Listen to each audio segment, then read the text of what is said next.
ಅಖಿಲ ಕರ್ನಾಟಕ ಬ್ರಾಹ್ಮಣ ಅರ್ಚಕರ ಮತ್ತು ಪುರೋಹಿತ ಪರಿಷತ್ತಿನ ಎಲ್ಲ ಸದಸ್ಯರಿಗೆ ಹಾಗೂ ಎಲ್ಲ ಹಿರಿಯ ವಿದ್ವಾಂಸರಿಗೆ ನನ್ನ ಸಾಷ್ಟಾಂಗ ನಮಸ್ಕಾರಗಳು. ನಾನು BS ರಾಘವೇಂದ್ರ ಭಟ್ ಮಾತಾಡ್ತಾ ಇದ್ದೇನೆ. ಕರ್ನಾಟಕ ಸರ್ಕಾರ ಜಾತಿಗಣತಿಯ ಆದೇಶವನ್ನು ಹೊರಡಿಸಿದ್ದು ನಿಮಗೆಲ್ಲರಿಗೂ ಸಹ ಗೊತ್ತಿದೆ.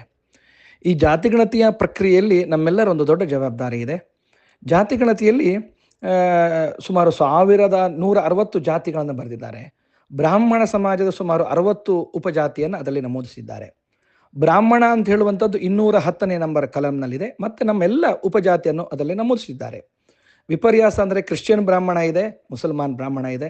ಸಹಸ್ರಾರು ವರ್ಷದ ಬ್ರಾಹ್ಮಣ ಸಮಾಜದ ಇತಿಹಾಸಕ್ಕೆ ಇದು ಎಲ್ಲಿಂದ ಬಂತು ಅನ್ನುವಂಥದ್ದು ಆಶ್ಚರ್ಯಕರವಾದಂಥ ಒಂದು ವಿಚಾರ ಆಗಿದೆ, ದುರಂತವೂ ಆಗಿದೆ, ನೋವಿನ ಸಂಗತಿಯಾಗಿದೆ. ಈ ಬಾರಿಯ ಜಾತಿಗಣತಿಯಲ್ಲಿ ನಾವೆಲ್ಲರೂ ಸಹ ಒಗ್ಗಟ್ಟಾಗಿ ನಮ್ಮ ಈ ಒಂದು ಕರ್ತವ್ಯ ಬ್ರಾಹ್ಮಣ ಸಮಾಜದ ಒಗ್ಗೂಡಿಸುವಿಕೆಯ ಕರ್ತವ್ಯ ಆಗಿದೆ. ಬ್ರಾಹ್ಮಣ ಸಮಾಜ ಸುಮಾರು ಕರ್ನಾಟಕದಲ್ಲಿ 40 ಲಕ್ಷ ಸದಸ್ಯರಿದ್ದೇವೆ, 40 ಲಕ್ಷ ಜನಸಂಖ್ಯೆ ಇದೆ ನಮ್ಮದು. ಆದರೆ ಹಿಂದಿನ ಜಾತಿಗಣತಿಯಲ್ಲಿ ಅದನ್ನು 14 ಲಕ್ಷ ಅಂತ ತೋರಿಸಿದ್ರು. ಯಾಕೆ ಹಾಗಾಯಿತು ಹಿಂದಿನ ಜಾತಿಗಣತಿಯಲ್ಲಿ ಅಂತಂದರೆ, ಜಾತಿಗಣತಿಯ ಪಟ್ಟಿಯಲ್ಲಿ ಬ್ರಾಹ್ಮಣ ಅಂತ ಹೇಳುವಂಥದ್ದು ಒಂದು ಕಲಂ ಇರ್ತದೆ, ಜೊತೆಗೆ ನಮ್ಮೆಲ್ಲ ಉಪಪಂಗಡವನ್ನು ಅದರಲ್ಲಿ ಬರೆದಿರ್ತಾರೆ. ಉದಾಹರಣೆಗೆ ಶಿವಳ್ಳಿ ಬ್ರಾಹ್ಮಣ ಸಭಾ, ಹೊಯ್ಸಳ ಕರ್ನಾಟಕ ಮತ್ತು ಹವ್ಯಕ ಸಮಾಜ, ಈ ಥರ ಎಲ್ಲ ಬರೆದಿರ್ತಾರೆ.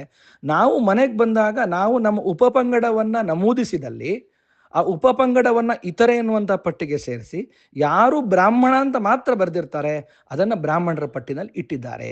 ಅಂದರೆ ನಮ್ಮ ಸಂಖ್ಯೆಯನ್ನು ವ್ಯವಸ್ಥಿತವಾಗಿ ಕಮ್ಮಿ ಮಾಡಿದ್ದಾರೆ. ಇದು ನಮಗೆ ಗೊತ್ತಾಗಲೇ ಇಲ್ಲ.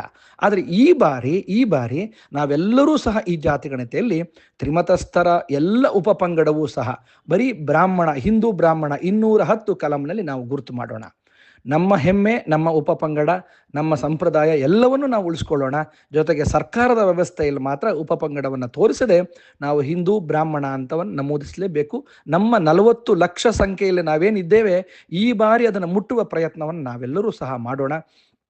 ಇದನ್ನು ನಾವು ಉಪಪಂಗಡದ ಹೆಸರು ಬರೆದ್ರೆ ಅದನ್ನು ಇತರೆ ಎನ್ನುವಂಥ ಪಟ್ಟಿಗೆ ಇರ್ತಾರೆ, ಬ್ರಾಹ್ಮಣ ಅಂತ ಪಟ್ಟಿಗೆ ಸೇರಿಸಲಿಲ್ಲ. ಹಿಂದಿನ ಬಾರಿ ನಾವು ಕರ್ನಾಟಕ ರಾಜ್ಯ ಬ್ರಾಹ್ಮಣ ಅಭಿವೃದ್ಧಿ ಮಂಡಳಿಯ ಯೋಜನೆಯನ್ನು ಪಡಿಬೇಕಾದ್ರೆ EWS ಸರ್ಟಿಫಿಕೇಟ್ ಮಾಡಿಸುವಾಗ ಅದರ ಸಮಸ್ಯೆ ಎದುರಾಗಿತ್ತು.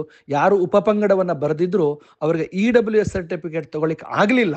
ಅದು ಮುಂದೆ ಹಾಗೆ ಆಗೋದು ಬೇಡ. ಸರ್ಕಾರಿ ವ್ಯವಸ್ಥೆಯಲ್ಲಿ ನಮಗೆ ಏನೂ ಯೋಜನೆಗಳಿಲ್ಲ, ಯಾವುದೇ ಮೀಸಲಾತಿಗಳಿಲ್ಲ. ಆದರೂ ಬರುವಂಥ ವ್ಯವಸ್ಥೆಯಲ್ಲಿ ನಮ್ಮ ಸಂಖ್ಯೆ ಕಮ್ಮಿ ಆಗಲಿಕ್ಕೆ ನಾವು ಬಿಡೋದು ಬೇಡ. ಒಗ್ಗಟ್ಟನ್ನು ಪ್ರದರ್ಶಿಸೋಣ. ಇಡೀ ರಾಜ್ಯದಲ್ಲಿ 40 ಲಕ್ಷ ಸಂಖ್ಯೆ ಮುಟ್ಟಿಸುವಂಥ ಪ್ರಯತ್ನವನ್ನು ನಾವು ಮಾಡೋಣ. ದಯಮಾಡಿ ಪುರೋಹಿತ ಪರಿಷತ್ತಿನ ದೊಡ್ಡ ಜವಾಬ್ದಾರಿ ಏನು ಅಂತ ಕೇಳಿದ್ರೆ, ನಾವು ಪ್ರತಿನಿತ್ಯ ಪೌರೋಹಿತ್ಯದಲ್ಲಿ ಇರ್ತೇವೆ, ದೇವಸ್ಥಾನದಲ್ಲಿರ್ತೇವೆ, ನಮ್ಮದೇ ಆದಂತಹ ಪೌರೋಹಿತ್ಯ ವೃಂದ ಇರುತ್ತೆ, ಶಿಷ್ಯ ವೃಂದ ಇರುತ್ತೆ. ನಾವು ಕಾರ್ಯಕ್ರಮಗಳಿಗೆ ಹೋದಾಗ ಅವರಿಗೆ ಈ ವಿಚಾರದಲ್ಲಿ ಅವೇರ್ನೆಸ್ ಕೊಡೋಣ. ನಾವೆಲ್ಲರೂ ಬ್ರಾಹ್ಮಣ ಅಂತ ಬರಿಬೇಕು ಅನ್ನುವಂಥದ್ದನ್ನು ನಾವು ಅವರಿಗೆ ತಿಳಿ ಹೇಳೋಣ. ಇದರಿಂದ ಮುಂದೆ ಆಗಬಹುದಂತಹ ಸಮಸ್ಯೆಗಳಿಗೆ ಅವರಿಗೆ ನಾವು ಇದನ್ನು ತಿಳಿ ಹೇಳಿಕೊಡೋಣ. ಅದರಿಂದ ಇನ್ನು ಬರುವ 15-20 ದಿವಸಗಳಲ್ಲಿ ಈ ಪ್ರಕ್ರಿಯೆ ಏನು ನಡೀತಾ ಇದೆ, ರಾಜ್ಯದಾದ್ಯಂತ ಇರತಕ್ಕಂಥ ಎಲ್ಲ ಪುರೋಹಿತ ಮಿತ್ರರು, ದೇವಸ್ಥಾನಕ್ಕೆ ಬರತಕ್ಕಂಥ ಭಕ್ತರಿಗೆ, ನಾವು ಪೌರೋಹಿತ್ಯಕ್ಕೆ ಹೋದಾಗ ಅಲ್ಲಿ ಸೇರಿರ್ತಕ್ಕಂಥ ಎಲ್ಲ ಬ್ರಾಹ್ಮಣ ಸಮಾಜದವರಿಗೂ ಇದನ್ನು ತಿಳಿ ಹೇಳುವಂಥ ಕರ್ತವ್ಯವನ್ನು ಮಾಡೋಣ ಅಂತ ನಾನು ನಿಮ್ಮಲ್ಲಿ ಕೇಳ್ಕೊಳ್ತಾ ಇದ್ದೇನೆ. ಬ್ರಾಹ್ಮಣ ಸಮಾಜವನ್ನು ಕಟ್ಟುವಂಥ ದೊಡ್ಡ ಜವಾಬ್ದಾರಿ ನಮ್ಮದೆಲ್ಲರದ್ದು ಇದೆ.